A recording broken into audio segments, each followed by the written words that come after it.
Development के मुद्दे को लेकर बहुत अच्छा मुहिम चलाया। रिवर मार्च का एक बहुत अच्छा शानदार कार्यक्रम उन्होंने किया जिसकी आवाज़ पार्लियामेंट तक पहुंची और बहुत सारे काम करते करते इन दिनों में इन्होंने स्लम फ्री मुंबई को टच किया है। मैं गोपाल जवेरी, अविनाश जी और उनके सारे पदाधिकारियों का अभिनंदन करना चाहूँगा जिन्होंने एक बहुत बड़ा काम हाथ में लिया है। इसका एक रिपोर्ट बुक भी बनाई है। ये project report slum free Mumbai के बारे में कॉरपोरेट लुक इसको दिया है। गवर्नमेंट मल्टी करोड़ रुपीस खर्चा करती है लेकिन गवर्नमेंट ऐसा कोई रिपोर्ट बना नहीं पाई, लेकिन ये इन्होंने बनाया तो निश्चित मैं एकनाथ शिंदे जी को और देवेंद्र फडणवीस जी को दूंगा, मुझे 2 बुक आप देंगे तो। और मैं यहाँ पर आज महात्मा गांधी जी और लाल बहादुर शास्त्री जी के जन्म दिवस के 12 प्रोग्राम अटेंड करके मैं यहाँ पर आया हूँ। ये मुझे इनविटेशन देने के लिए आया तो मैंने कहा कि ये मेरा टची विषय है, इस विषय पर मैं काम कर रहा हूँ तो मैंने जाना ही चाहिए।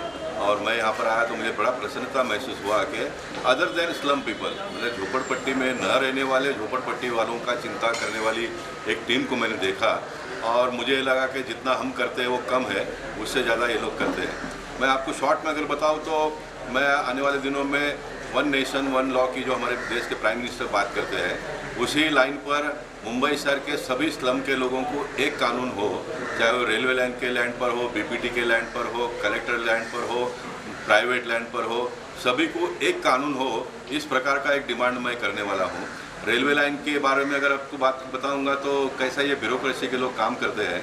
MUTP 2, MUTP 1, MUTP 2, MUTP 3 का प्रोजेक्ट चल रहा है। मैं 1997 में कॉरपोरेशन में कॉर्पोरेटर के रूप में काम करता था तो वर्ल्ड बैंक के लोगों ने हमको लोन देने का तय किया और वो लोन देने के पीछे उनका एक कंडीशन ये था कि हमारा पैसा लेकर आप किसी को बेघर नहीं करोगे, ये उनका मेन कंडीशन था।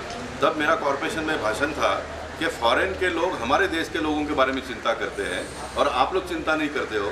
सीताराम कुंटे उन दिनों में एडिशनल म्यूनसिपल कमिश्नर करके काम करते थे। फिर बाद में 2 साल ऐसे ही चलता रहा, फिर बाद में कॉर्पोरेशन सरेंडर हो गई और उन्होंने उनका कंडीशन मान लिया कि हम सबको जो भी बेघर होंगे उनको घर देंगे। अब ये MUTP 1, MUTP 2, MUTP 3 ये प्रोजेक्ट के लोगों को रेलवे ने सबको घर दे दिया है। अब ये ब्यूरोक्रेसी के लोग क्या करते हैं, अब इसमें MUTP 3 का प्रोजेक्ट अभी लॉन्च होने वाला है तो उसके पहले स्लम के लोगों को निकालने का काम करते हैं, यानी प्रोजेक्ट लॉन्च होता है तो फिर उनको घर देना पड़ेगा। मैं टोटली इस मानसिकता के विरोध में हूँ। सिर्फ I am also servant of this country, मुझे ऑनररी मानधन मिलता है, जो ऑफिसर है उसको पगार मिलता है। हम दोनों का काम ये 3rd पर्सन का सेवा करने का है। हमारा जो अपॉइंट हुआ है इनका सेवा करने के लिए, लेकिन आप अपने दिमाग का एफिशिएंसी को यूज़ करके किसी को बेघर करने का काम करते हो, इसके बारे में मैं लड़ूंगा। जैसे माँ बाप बच्चे अपने माँ बाप के साथ में लड़ते हैं, वैसे मुझे मेरी सरकार के साथ में भी लड़नी पड़ेगी तो मैं लड़ता हूँ, आज भी लड़ूंगा और कल भी लड़ते रहूँगा। क्योंकि एज इलेक्टेड रिप्रेजेंटेटिव के नाते मुझे लगता है कि पॉलिटिकल पार्टी करके हम कोई गैंग नहीं चला रहे। We are not running a gang. हम पॉलिटिकल पार्टी चला रहे लोगों को न्याय देने के लिए, और लोगों के ऊपर अन्याय जहाँ कहीं भी होता होगा तो उसके खिलाफ में मैं लड़ता आया हूँ, आज भी लड़ूंगा और कल भी लड़ूंगा। स्लम फ्री मुंबई का जो बीड़ा आप लोगों ने अभी उठाया है, आप सबकी जानकारी के लिए 35 साल में 2,90,000 घर बन पाए। In 35 years, we have constructed only 2,92,000 houses. When Devendra Fadnavis ji was the chief minister, जब देवेंद्र जी मुख्यमंत्री थे तो उन्होंने फिर वापस मुंबई का सर्वे किया तो आज की तारीख में 15 लाख से भी ज़्यादा परिवार स्लम में रहते हैं। तो ये स्पीड में अगर काम चला तो 100 साल में स्लम फ्री मुंबई नहीं होगा, तो हमको गति बढ़ानी पड़ेगी।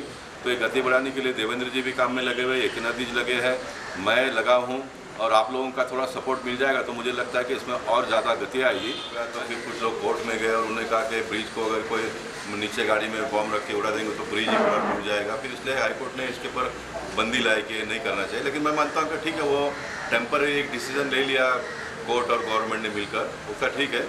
अभी तो टेक्नोलॉजी इतना बढ़ गया आगे, हम टेक्नोलॉजी का उपयोग करते हुए सारा चेकिंग करके वहाँ पर पार्किंग हो, इस प्रकार की व्यवस्था कर सकते हैं। रोड में समझो एक एक्सीडेंट होता है तो हम गाड़ी चलाना थोड़ा बंद करते हैं, उसकी व्यवस्था हम करते हैं। तो एडमिनिस्ट्रेटिव सिस्टम को चलाने वाले लोगों ने, हादसे होते रहेंगे, भगवान करे ना हो, लेकिन एक हादसा हो गया तो उसका आप परमानेंट इस प्रकार से इलाज करोगे तो वो ठीक नहीं। उसका कोई सॉल्यूशन निकालना चाहिए जिससे पब्लिक को भी परेशानी न हो और इस प्रकार के हादसे भी न हो। तो ये एक बढ़िया विकल्प हो सकता है मुंबई शहर के लिए। ये बढ़िया विकल्प हो सकता है, लेकिन ये this is not only the last विकल्प, क्योंकि गाड़ियाँ इतनी हो गई है। मुझे लगता है कि आने वाले दिनों में गाड़ी के ऊपर भी हमको कंट्रोल, जैसे पॉपुलेशन कंट्रोल की हम बात करते हैं, तो ये गाड़ियों का कंट्रोल का भी बात करना पड़ेगा। एक ज़माना था कि एक बिल्डिंग में किसी एक के पास गाड़ी हो तो सेठिया माना जाता था, आज हर घर में 3 गाड़ी है। मैं समस्त मुंबई शहर के झोपड़पट्टी वासियों की ओर से आपके संस्था का अभिनंदन करता हूँ, आपको धन्यवाद देता हूँ। इतना बड़ा काम आपने हाथ में लिया है और आज महात्मा गांधी जी के जयंती के अवसर पर इसका आपने लॉन्च किया है, तो इसमें बहुत बड़ी ताकत है। इसमें एक बहुत बड़ी ताकत है। महात्मा गांधी जी की आत्मा जहाँ पर भी होगी वो आपके साथ में, मैं चाहूँगा कि आपके शरीर में घुसे, मेरे शरीर में और ज़्यादा घुसे, ताकि हम जोर से काम करके आने वाले दिनों में स्लम के लोगों को स्लम में से छुटकारा दिलाने का काम करेंगे। बहुत बहुत धन्यवाद।